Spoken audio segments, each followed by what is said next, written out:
अब आप सुनेंगे 90.4 FM पे बातों बातों में। 90.4 FM हम सबका रेडियो खांची में आप सभी श्रोताओं का बहुत बहुत स्वागत, अभिनंदन। बातों बातों में आज हमारे स्टूडियो में एक ऐसी शख्सियत ने आने के लिए हामी भरी थी जिनके लिए हम बहुत उम्मीद लगाए बैठे थे। मैं उनका नाम लूं इससे पहले मैं उनके काम के बारे में बताऊं आपको। आप फिल्म निर्देशक हैं, वेब सीरीज के भी जो फिल्म आते हैं या जो एपिसोड्स आते हैं उसका निर्देशन करते हैं आप लेखक हैं, आप पत्रकार रहे हैं, अभी भी हैं। ऐसी विविधता इनमें है, इतने गुणी हैं। वेब सीरीज जो नेटफ्लिक्स पर आया था शी, जिसे इम्तियाज अली ने लिखा था, आपने उसका निर्देशन किया था। और ZEE5 पर रात बाकी है, बहुत पॉपुलर ये रहा है, उसको भी आपने डायरेक्ट किया है। मैं रांची आपका परिचय कराऊं हमारे स्टूडियो में श्री अविनाश दास जी से। सर, आपका बहुत बहुत स्वागत रेडियो खांची के स्टूडियो में। शुक्रिया। बात जो है वो चलेगी और दूर तलक जाएगी। देखते हैं। ये लेखक, पत्रकार और फिल्म निर्देशक, इसकी कथा यात्रा कैसे चली? जैसे जीवन की एक यात्रा होती है, वैसे जीवन के भीतर इंसानों की भी और उसके मन की भी अपनी यात्रा होती है। और जब मन की यात्रा होती है तो सबसे बड़ा जो मसला होता है डील करने के लिए वो होता है बेचैनी। और जब आदमी बेचैन होता है तो कभी कहानियों की तरफ भागता है, कभी कविताओं की तरफ भागता है, कभी जो अभिव्यक्ति के दूसरे आयाम हैं उनकी तरफ भागता है। तो भागता ही रहता है बेचैन आदमी। तो मेरे बारे में जब मुझे कोई बोलने के लिए कहता है तो मैं कहता हूँ कि मैं एक भागता हुआ इंसान हूँ। कभी कविता की, फिर अखबारों में काम करने लगा, फिर मुझे लगा कि छपे हुए शब्दों से अलग एक नई यात्रा करनी चाहिए, तो मैं टेलीविज़न में चला गया, न्यूज़ मीडिया में काम किया, टीवी न्यूज़ मीडिया। फिर वहाँ भी मुझे लगा कि जो खबरें होती है, जिन खबरों के बीच में हम होते हैं, जिसको हम क्रिएट करते हैं, उसकी उम्र थोड़ी कम होती है, 2 से 4 दिन। और फिर वो सारी चीज़ें जिसको आपने सतह पे लाया है वो सारी पीछे हो जाती हैं। तो मुझे लगा किसी ऐसी विधा में मुझे काम करना चाहिए जिसकी उम्र लंबी हो।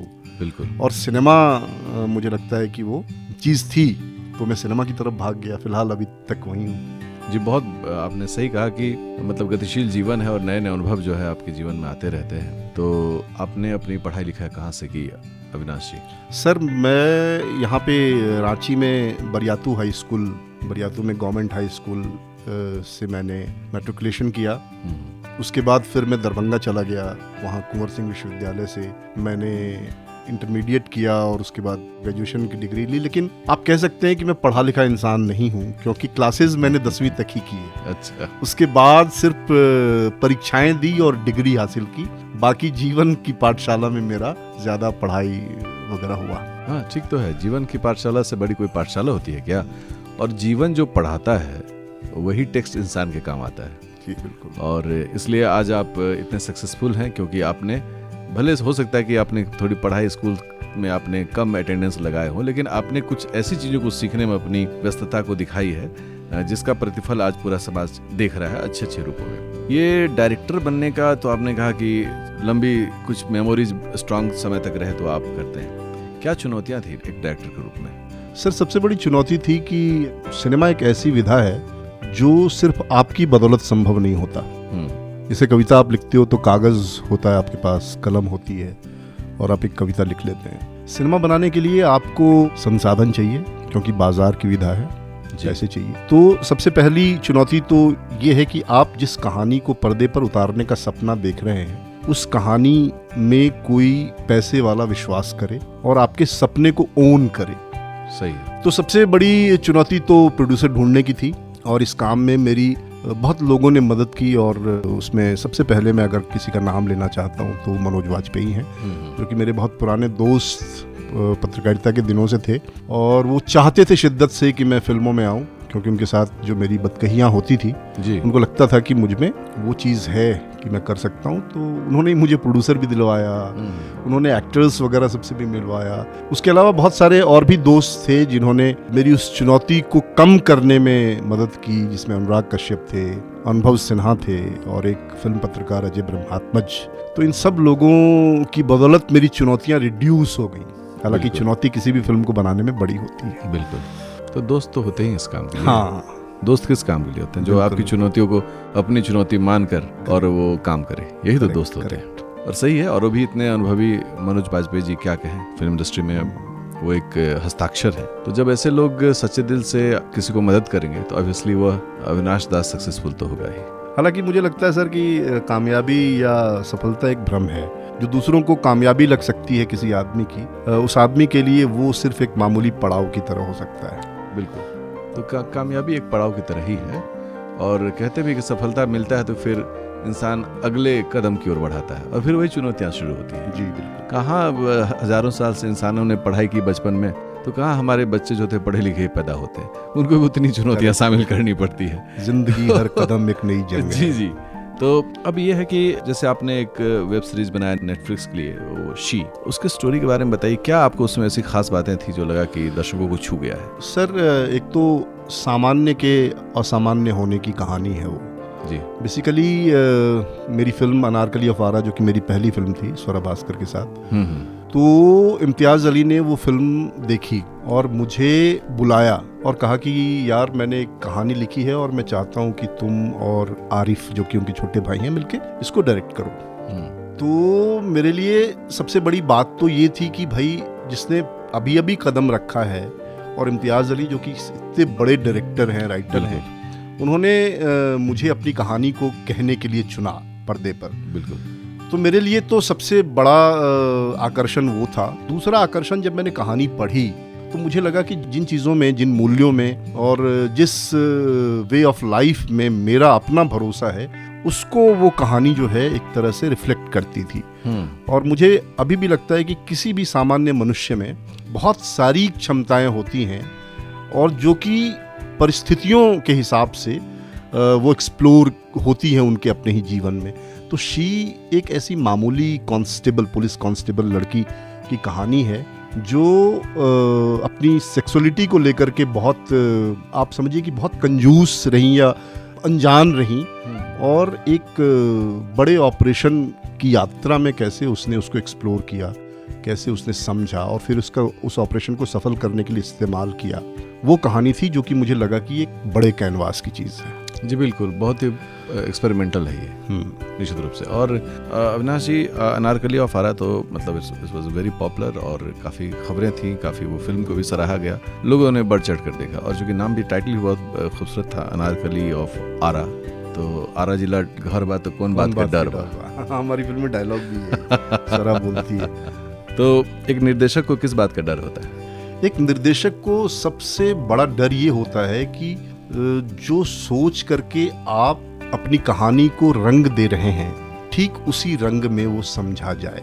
बिल्कुल। या अगर नहीं समझा जाता है तो विधा उसके हाथ से फिसल रही होती है। तो सबसे बड़ा डर तो यही है कि अपनी चीज़ों को अच्छे से उतार पाएंगे या नहीं उतार पाएंगे, कि जैसा सोचा है आपने सिनेमा अपने मन के भीतर, वैसा मन के बाहर आप दिखा पाएंगे कि नहीं दिखा पाएंगे। ये सबसे बड़ा डर होता है। बिल्कुल, आपने सही कहा। आपके पसंदीदा निर्देशक कौन है? तो अभी के दौर में अगर कहा जाए तो मेरे पसंदीदा निर्देशकों में अनुभव सिन्हा है हिंदी में जी, अनुराग कश्यप तो हैं ही हैं, मराठी में नागराज मंजुले को मैं बहुत पसंद करता हूँ, उनकी पूरी मतलब फिल्मों को मैं अच्छे से फॉलो करता हूँ। बाहर का सिनेमा अगर देखा जाए तो मुझे क्रिस्टोफर नोलन बहुत पसंद है, और मुझे स्टीवन स्पिलबर्ग पसंद है, क्योंकि हमारे बॉलीवुड में जब हमने अनारकली ऑफ आरा बनाई तो बहुत सारे प्रोडक्शन हाउसेज ने मुझे बुलाया, बड़े बड़े कॉर्पोरेट हाउस ने बुलाया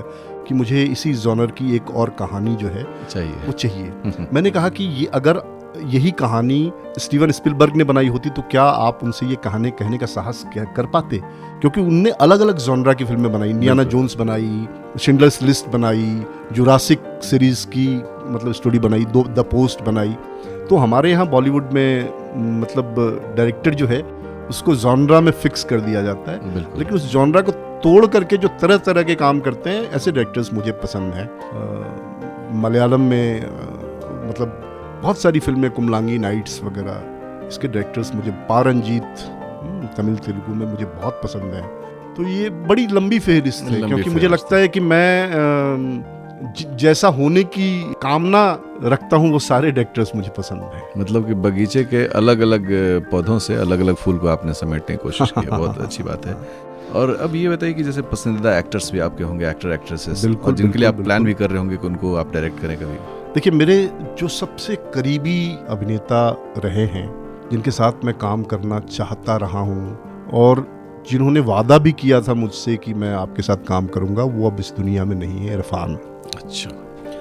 तो उसके अलावा मनोज वाजपेयी मेरे बहुत ही पसंदीदा अभिनेता है, रणवीर कपूर मेरे बहुत पसंदीदा अभिनेता हैं। अच्छे अभिनेताओं की एक कतार है जिनके साथ मैं काम करना चाहता हूँ। और अभिनेता में अगर आप स्त्रियों को भी शामिल करें, बिल्कुल बिल्कुल, अभिनेत्री के बिना कैसे अभिनेता? मुझे आलिया भट्ट बहुत पसंद है, और पीकू की अभिनेत्री दीपिका पादुकोणे मुझे बहुत पसंद है, पाउली दाम जिसके साथ मैंने काम किया वो मुझे बहुत पसंद है, स्वरा भास्कर मुझे बहुत अपील करती है। तो हैं, मतलब यहाँ भी जी बिल्कुल इतने नाम हैं जिनको समेटा नहीं जा सकता है। और सही है, और सभी लोग, सब जितने भी आपने एक्टर एक्ट्रेस का नाम लिया है, सभी अलग अलग तेवर और कलेवर वाले हैं। कोई दो लोग किसी एक नीचे में नहीं है, सब अलग अलग स्वाद के हैं। झारखंड के युवा भी चाहते हैं, कहीं के भी युवा चाहते हैं कि वो फिल्मों में काम करें, तो क्या कमियां लगती हैं, क्या होना चाहिए यहाँ रांची में, झारखंड में? सर, सबसे बड़ी चीज़ तो ये है कि हम जब किसी लोकेल में अपने आप को प्लेस करते हैं, जैसे आप रांची के युवाओं की बात कर रहे हैं, मैं बिहार से एसोसिएटेड हूँ जी, रहा हूँ, मतलब ज़्यादा, क्योंकि मेरी पैदाइश वहाँ है और कार्य क्षेत्र मेरा लंबा वहाँ रहा है। तो जब मैंने अपनी फिल्म बनाई तो मुझे मौका मिला जब मेरी फिल्म बनाने का, तो मुझे लगा कि मैं पिछले कई सालों से दिल्ली में रह रहा हूँ, पूरा देश मैंने घूमा है, लेकिन अगर मैं कहीं की कहानी कहने में सहज हूँ तो वो है बिहार। बिल्कुल। तो मैंने बिहार की कहानी चुनी कहने के लिए, पहली फिल्म थी मेरी। तो यहाँ के लोगों को यहाँ की कहानी जो है, यहाँ के स्वाद के साथ, यहाँ के गंध के साथ जो है, वो कहने की ज़रूरत है। मैं बहुत सारी चीज़ें नागपुरी भाषा में देखता हूँ जिस पर बॉलीवुड का असर मुझे नज़र आता है। कल भी एक स्टूडियो में बैठा हुआ था, वहाँ मैंने कहा था कि कुछ नागपुरी गीत आप मुझे सुनाएं, तो उन्होंने जो गाने सुनाए वो, उसमें नागपुरी मिट्टी की खुशबू नहीं थी। अच्छा। हाँ, बहुत सारे बाहरी और विदेशी इंस्ट्रूमेंट का बोझ था उस गीत पे, और जो धुन और लय जो थी वो बॉलीवुड से आयातित थी।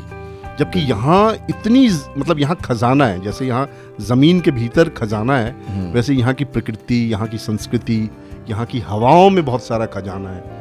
उस खजाने को तिरस्कार भाव से देखने वाली कमी मुझे बहुत महसूस होती है।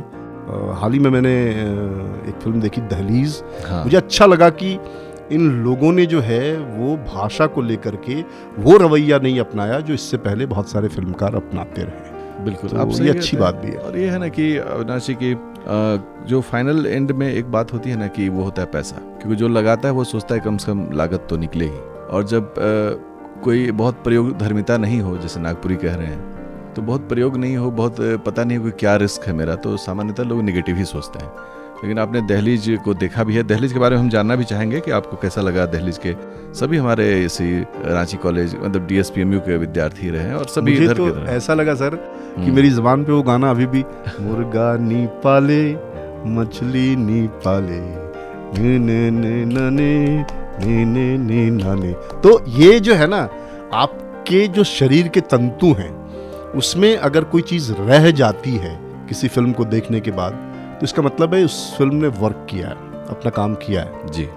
तो ये बड़ी बात है। दूसरी बात जो आप कह रहे थे कि सबसे बड़ा मसला है संसाधन, जी, है ना, जो मैं अपनी चुनौती के बारे में भी जी आपने कहा करते हुए कहा था। लेकिन चीज़ें अब आसान भी हो गई हैं पहले के मुकाबले। आज से 5-6 साल, बहुत लंबा वक्फा नहीं है, 5-6 साल पहले जितनी चीज़ें कठिन हुआ करती थी, अभी OTT प्लेटफॉर्म्स हैं जो आपके आइडियाज़ को मतलब ओन करना चाहती है ना। अगर उनको लगा कि आप जो चीज़ कहना चाहते हैं पर्दे पर जी, वो सिर्फ आप ही कह पाएंगे और ऐसी चीज़ कभी नहीं कही गई इससे पहले, तो वो आपको संसाधन मुहैया कराते हैं। तो यहाँ के लोगों को ये समझना होगा कि भाई आप जो बनाना चाहते हैं पहले कागज पे बनाएं, है ना। और कहा भी जाता है कि अच्छी फिल्म वो बनती है जिसकी पूरी तैयारी पहले कागज पे होती है, बिल्कुल, फिर सिस्टमेटिक ढंग से होती है। जब कागज पे आप बना लेते हो और उसको प्रेजेंट करते हो लोगों के सामने, तो कई लोग आते हैं। झारखंड में फिल्में बनी हैं। जिन लोगों ने फिल्में बनाई हैं उन लोगों ने कोशिश करके अपने लिए संसाधन तो जुटाया ही ना। बिल्कुल। और कोई काम इतना आसान क्यों होना चाहिए? बिल्कुल आसानी हो जाए तो फिर कोई बात नहीं है कि नहीं। और अविनाश जी, क्या आपका भविष्य का अभी क्या क्या प्रोजेक्ट चल रहा है? हम लोग क्या क्या देखेंगे सुनेंगे? मैं झारखंड अभी लगातार इसलिए आ रहा हूँ क्योंकि मुझे झारखंड की एक कहानी कहनी थी पिछले 7-8 सालों से, और इस साल ये संभव हो पाया है कि हम बनाने जा रहे हैं फिल्म। तो अगले 2-3 महीने के भीतर हम यहाँ पूरी अपनी टीम के साथ आकर के शूट वगैरह करेंगे। बिल्कुल। उसके अलावा इमरजेंसी के दौर पे एक सीरीज़ है जो एकता कपूर के साथ मैं कर रहा हूँ, वो है। और भी कुछ चीज़ें हैं जिसके बारे में हम लोग एक NOC साइन करते कि हम नहीं बताएंगे लोगों। जी। तो है, मतलब है बहुत सारी चीज़ें हम अभी देखेंगे अविनाश जी की क्रिएटिविटी का।